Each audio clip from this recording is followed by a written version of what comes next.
Olá a todos e sejam muito bem-vindos. Hoje vamos fazer uma viagem fascinante às origens de algumas das nossas crenças espirituais mais profundas. Vamos mergulhar nas ideias que, na verdade, moldaram o pensamento ocidental muito, mas muito antes de se tornarem nas doutrinas que conhecemos. Fica aqui uma pergunta para começar. E se conceitos como a reencarnação ou a ideia de termos espíritos protetores não fossem assim tão modernos? E se na verdade fossem ecos de uma sabedoria muito, muito antiga? Bem, vamos descobrir que a resposta é, no mínimo, surpreendente. Para percebermos isto, é fundamental olharmos para Sócrates e Platão de uma forma um bocadinho diferente da académica. Eles não eram apenas filósofos. As ideias deles sobre a alma, sobre a vida depois da morte e sobre a moralidade, bem, elas lançaram as bases para muito do que veio a seguir, incluindo o cristianismo e, mais tarde, o espiritismo. Foram verdadeiros pioneiros. Então, vamos começar pelo pilar de todo este pensamento, a visão socrático-platónica sobre a alma. O que somos nós na nossa essência? A resposta que eles nos dão desafia completamente uma visão da vida que seja puramente material. A ideia central é esta: o ser humano não é uma coisa só, indivisível. Pelo contrário, somos compostos por duas partes muito distintas. Por um lado, a alma, que é a nossa essência, o nosso eu inteligente, e por outro, o corpo, que é basicamente o invólucro material e temporário. Esta separação é a chave para tudo o resto. E agora é que a coisa fica mesmo fascinante. É que, segundo esta filosofia, a nossa jornada não começa quando nascemos. A alma já existia antes, num plano espiritual. E quando encarna, ela traz consigo uma espécie de bagagem, intuições e memórias vagas desse estado mais puro, mais original. E esta ideia resume na perfeição a relação entre os dois. O corpo, com os seus apetites, as suas paixões, as suas limitações físicas, é visto quase como uma prisão, um filtro que impede a alma de aceder à verdade plena. É como se fosse um véu que temos de aprender a atravessar. E isto, claro, leva-nos a pensar um pouco na prática. Se esta nossa existência na Terra é só um capítulo, um pequeno capítulo, na longa história de uma alma imortal, como é que isso muda a nossa perspectiva sobre as dificuldades? Se calhar os problemas deixam de ser um fim em si mesmos e passam a ser vistos como ferramentas para o desenvolvimento dessa mesma alma. Pois, esta ideia de desenvolvimento leva-nos direitinhos ao nosso próximo ponto. Se a alma está aqui para aprender, como é que o faz? A resposta está num conceito que todos conhecemos, a reencarnação, vista aqui não como algo assustador, mas como um mecanismo fundamental para a nossa evolução. O que é fundamental percebermos aqui é que a reencarnação não é um castigo. É mais como uma escola. É um processo contínuo.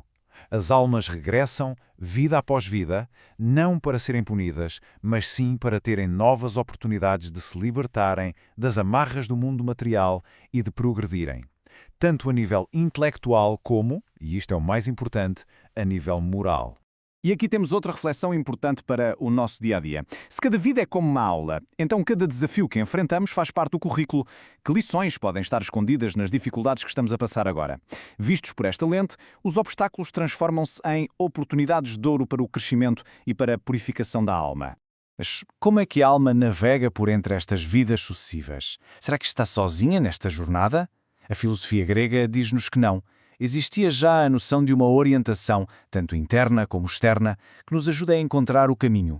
E olhem só para esta comparação, é impressionante.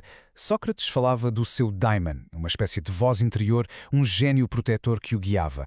Platão desenvolveu essa ideia. Ora, este conceito é praticamente idêntico ao do anjo da guarda no espiritismo, um guia espiritual, um elo muito pessoal com o plano divino. A ideia é a mesma, só o nome é que muda. E toda esta orientação espiritual aponta para uma ética muito, muito clara, que Sócrates resumiu nesta frase absolutamente poderosa. Isto não é só um conselho, é o pilar de toda a sua filosofia moral. A implicação disto é de uma profundidade incrível. Significa que o verdadeiro dano não vem daquilo que nos fazem, mas sim daquilo que nós fazemos. O maior prejuízo para a alma não é o sofrimento que se recebe, mas sim a maldade que se pratica. A integridade da alma está acima de qualquer outra coisa. E claro, esta ênfase na ação moral leva-nos diretos ao nosso último grande tema: a lei de causa e efeito. As nossas escolhas, aqui e agora, não desaparecem simplesmente. Elas ecoam pela eternidade. O processo, se pensarmos bem, é bastante lógico. Cada ação, cada pensamento, cada escolha que fazemos está a fortalecer uma virtude ou um vício. Depois da morte do corpo, a alma não fica a zeros. Leva consigo toda essa bagagem moral. E é precisamente essa bagagem que vai definir a sua felicidade ou o seu sofrimento no plano espiritual. É exatamente por isto que uma visão puramente materialista, aquela filosofia que diz que só o que é físico é que importa, é vista como tão prejudicial, porque ao focar-se apenas nos ganhos e nos prazeres do corpo, ela incentiva precisamente as ações egoístas e os apegos que atrasam a evolução da alma. Portanto, vamos só recapitular as peças deste puzzle. A imortalidade da alma, a reencarnação como um caminho para o progresso, a presença de guias espirituais, a responsabilidade moral sobre o nosso destino, todos estes conceitos, que nos parecem tão familiares, têm, como vimos, raízes muito profundas na filosofia clássica. A conclusão a que chegamos é, honestamente, inevitável. Os princípios fundamentais que sustentam muitas crenças espirituais de hoje não foram inventados no século XIX. São verdades que foram pressentidas e ensinadas por alguns dos maiores pensadores da humanidade séculos e séculos antes de Cristo. E isto deixa-nos com uma última reflexão. Se estas ideias tão profundas são na verdade tão antigas, que outros conhecimentos ancestrais poderão estar, se calhar, escondidos à vista de todos, a influenciar silenciosamente a nossa forma de ver o mundo, a vida e a nós mesmos? A busca por respostas, essa continua.